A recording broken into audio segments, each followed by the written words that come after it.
So hello everyone, जैसे कि आप देख पा रहे होंगे कि भारत का भूगोल में फिर से आपका स्वागत है।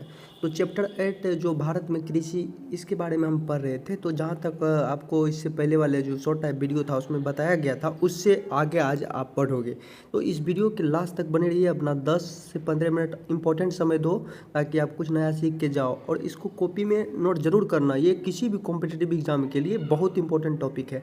तो हमने इससे पहले बहुत सारे जो है, जैसे कि चैप्टर 1 2 3 4 इस तरह से करके हमने 7 चैप्टर तक कंप्लीट कराया। और अभी चैप्टर 8 जो स्टार्ट हो चुका था, तो इससे पहला जो फर्स्ट वीडियो था अपलोड हमने कर दिया है। तो जिन स्टूडेंट ने वो नहीं देखा वो आप जाके देख सकते हैं। ये आपको ज्योग्राफी से कोई भी कॉन्सेप्ट आपका नहीं छूटेगा। आपको चैनल के साथ जुड़े रहना है और अच्छे से आप रिवाइज करो। तो चलिए स्टार्ट करते हैं। फर्स्ट ऑफ ऑल आज का टॉपिक समझो आप। तो देखो यहाँ पे, तो हमने पढ़ा था निर्वाह प्रकार की कृषि, भारी जनसंख्या दबाव, इसके बारे में पढ़ा था। तो उसके बाद खदानों की खेती की प्राधान्यता, तो इन सब के बारे में हमने हालांकि चर्चा करेंगे वीडियो में आने वाला। जहाँ तक हमने इससे पहले पढ़ाया था वहाँ से स्टार्ट करेंगे। तो बिना देर किए फर्स्ट ऑफ ऑल स्टार्ट करते हैं। हमने आपको पढ़ाया था यहाँ तक, आपको हमने इससे पहले वाले टॉपिक में हमने आपको कंप्लीट कराया था। आई होप यहाँ तक आपको सब स्टूडेंट को समझ में आ चुका होगा। तो चलो हरित क्रांति स्टार्ट करते हैं। हरित क्रांति क्या होता है, चलो समझते हैं। अब यहाँ पे देखो, हरित क्रांति का मतलब ये होता है कि भारत में क्रांति की शुरुआत जो है सन 1966 से लेके, ऐसे याद करने का तरीका होता है। देखो बहुत सारे स्टूडेंट, इनमें से ऐसे स्टूडेंट होंगे जिनको, जैसे कि अभी मैं बोल रहा हूँ, बोलने के साथ साथ उसको याद भी हो जाता है डेट। वो इसलिए होता है कि उसका माइंड सेट कुछ मतलब बहुत बड़ा इस तरह से है कि उसको याद करने का कैपेबिलिटी उसके भीतर बहुत ज़्यादा है कुछ। तो हर स्टूडेंट को जो है, जो नंबर, ये डेट ऑफ बर्थ होता है, उसको याद करने में थोड़ा सा असुविधा होती है। तो यहाँ पे उसको ट्रिक बेसिस पे आप याद कर सकते हो। तो उसी प्रकार से हम हरित क्रांति के बारे में हमने एक चीज़ समझा कि भारत में जो है हरित क्रांति की शुरुआत जो है सन 1966 से लेके 1967। अब देखो इसको एक तरह से याद करना कि 66 के बाद 67, 66 के बाद 67 आता है। तो 66 से चला था 67 में।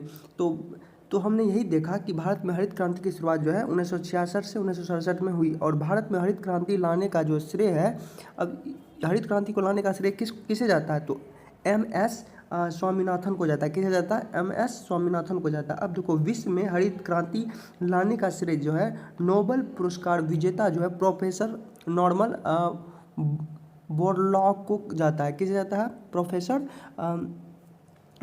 नॉर्मन बोरलॉग को जाता है। तो ये विश्व का जो हरित क्रांति का जो श्रेय इसे जाता है, इसे नोबेल प्राइज मिला था इस कारण से।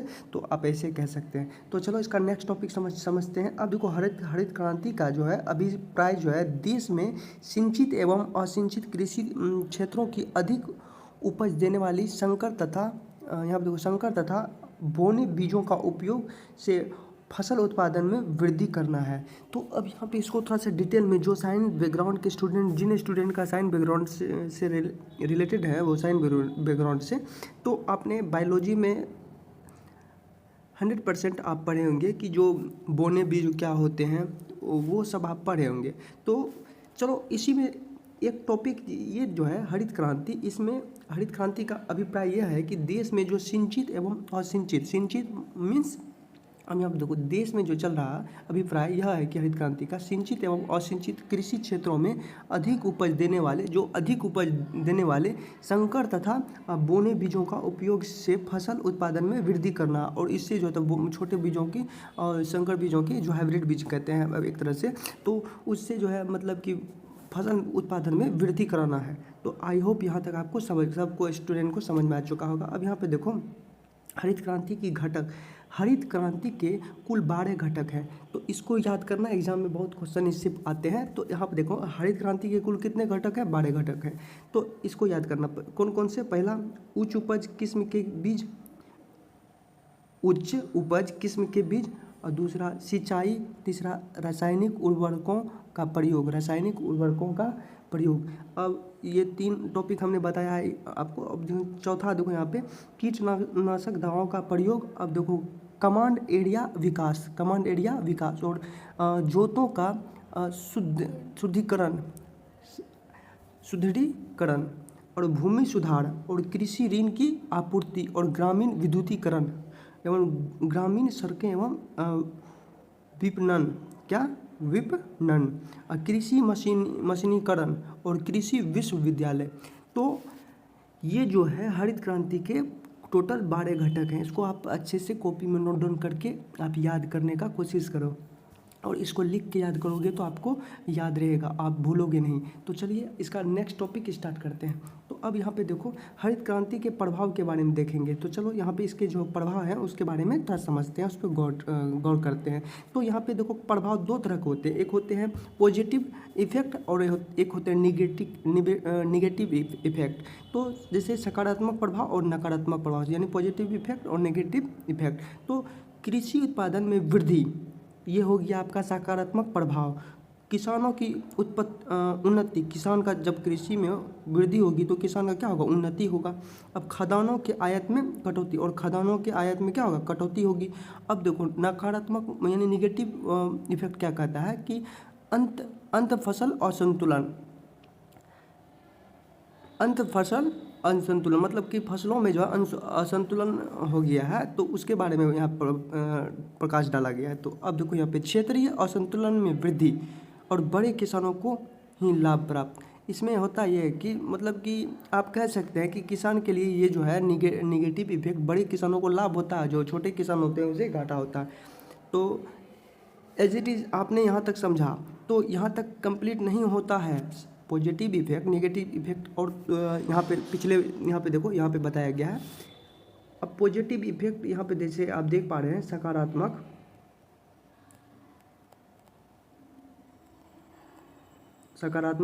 और नकारात्मक, ऐसे करके आपने यहाँ पे समझना है, आपको बस हमने आपको बताना है। जैसे कि पूंजी खेती, इसमें ये आ जाता है, और कृषि से लाभ की पूर्ण प्राप्ति, और कृषि में जितना रुपया लगाया गया था उसको पूर्ण प्राप्ति हो चुका है।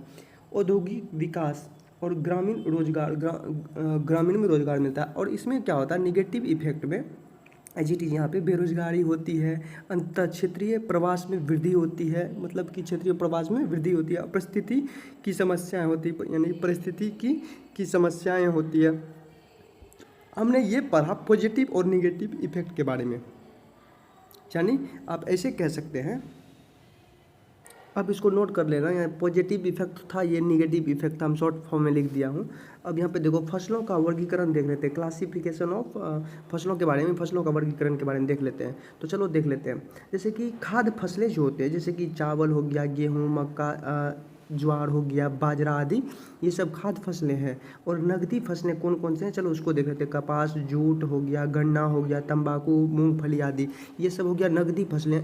इससे जैसे कि पहले हमने यहाँ पे बताया था आपको कि इन सब चीज़ के बारे में, जैसे कि खदानों की इस सब के बारे में हम पढ़ने वाले थे, तो हमने पहले ही जिक्र किया था इसके बारे में। तो खाद्य फसलें, नगदी फसलें, उसके बाद रोपण फसलें, चाय हो गया, कहुआ हो गया, नारियल, रबर, मसाला आदि, ये हो गया रोपण फसलें। अब देखो बागवानी फसलें, जैसे सेब हो गया, आम हो गया, केला, अंगूर, अन्न फल, ये बागवानी फसलें हो गया। अब देखो इसमें से कुछ टॉपिक जो होता है पहला लेके चलते हैं, जैसे चावल हो गया, चावल को लेके चलते हैं, चलो समझते हैं। अब देखो चावल जो है भारत की प्रमुख खाद्यान्न, आप कह सकते हैं खाद्यान्न फसल है। तो चावल जो है भारत की प्रमुख खाने के लिए जो बहुत उपयोगी फसल है। अब देश की कुल फसल के लगभग जो है 23% हिस्से में चावल पैदा होता है। आप कह सकते हैं पूरा जो देश है, देश के लगभग 23% हिस्से में जो है ना चावल की पैदावार की जाती है। तो आप इतना चीज़ आपको समझ में आ चुका है। आई होप गाइज यहाँ तक आपको समझ में आ चुका है। अब देखो यहाँ पे चावल का सर्वाधिक क्षेत्र जो है पश्चिम बंगाल में। विश्व में चावल उत्पादन में चीन के बाद जो है भारत द्वितीय स्थान पे है। भारत जो है पूरा दुनिया में, भारत जो है दूसरे स्थान पे चावल उपज में, चीन के बाद दूसरे स्थान पर है। अब यहाँ पे देखो भारत के कुल जैसे कि खाद्यान्न उत्पादन में चावल की हिस्सा लगभग जो है 42% है। कितना? 42% है। चावल और खरीफ की फसल है। मौसम के आधार पर यह जो है जैसे कि अगहनी हो गया, अमन हो गया, शरदकालीन जैसे ओस हो गया, एवं ग्रीष्मकालीन जैसे बोरा कहलाता है। ये क्या कहलाता है? बोरा कहलाता है। तो इन सब चीज़ के बारे में आपको पता चल चुका है। अब यहाँ पे देखो उत्तर भारत में चावल की बुआई मई जून में एवं कटाई सितंबर अक्टूबर में होती है। उत्तर भारत में चावल की बुआई कब होती है? मई जून में। जो किसान होंगे तो उनको पता होगा। उत्तर भारत में चावल की बुआई मई जून में और कटाई कब होती है? सितंबर अक्टूबर में होती है। तो चलिए हमने यहाँ तक आपको बताया। अब देखो आवश्यक दशाएं उसके बारे में देख लेते हैं। अब यहाँ पे समझना आवश्यक दशाएं के बारे में कि चावल उष्णकटिबंधीय फसल है। चावल क्या है? उष्णकटिबंधीय फसल है। इसके लिए जो है उष्णार्ध मतलब उष्णार्ध जलवायु एवं औसत टेम्परेचर कितना होना चाहिए? 24 डिग्री की आवश्यकता होती है। कितना? 24 डिग्री की, मतलब नॉर्मली इतने की आवश्यकता होती है। चावल की फसलें के लिए 150 सेमी से अधिक वर्षा की आवश्यकता होती है और चावल की फसल के लिए 150 सेमी से अधिक बारिश की आवश्यकता होती है और चावल की फसलें के लिए गहरी, उर्वर और चिकनी एवं दोमट मिट्टी की आवश्यकता होती है। अब देखो ये सब आप नोट कर लेना। अब यहाँ पे एक चीज़ समझना कि जिन स्टूडेंट को प्रॉब्लम है समझने में, आप नीचे कमेंट कर सकते हैं। ग्रुप ज्वाइन कर लेना यहाँ पे नंबर मैं आपको बता देता हूँ 8102822904 व्हाट्सएप ग्रुप और टेलीग्राम जो है नॉलेज ओम नॉलेज के नाम से है, वहाँ पे भी आप ज्वाइन हो सकते हो। तो वहाँ पे भी आपको अवेलेबल सब कुछ मिल जाएगा।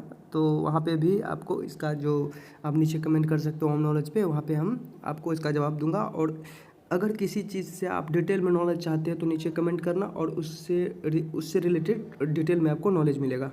अब आगे चलते हैं। अब यहाँ पे समझना जैसे कि गेहूं के बारे में आप पढ़ोगे तो अभी आप देख पा रहे होंगे कि 12 मिनट, लगभग 12 से 15, हमने कहा था 10 से 15 मिनट के बीच तक होगा। तो वीडियो ज़्यादा लंबा ना हो ताकि आपको भी बोर फील ना हो।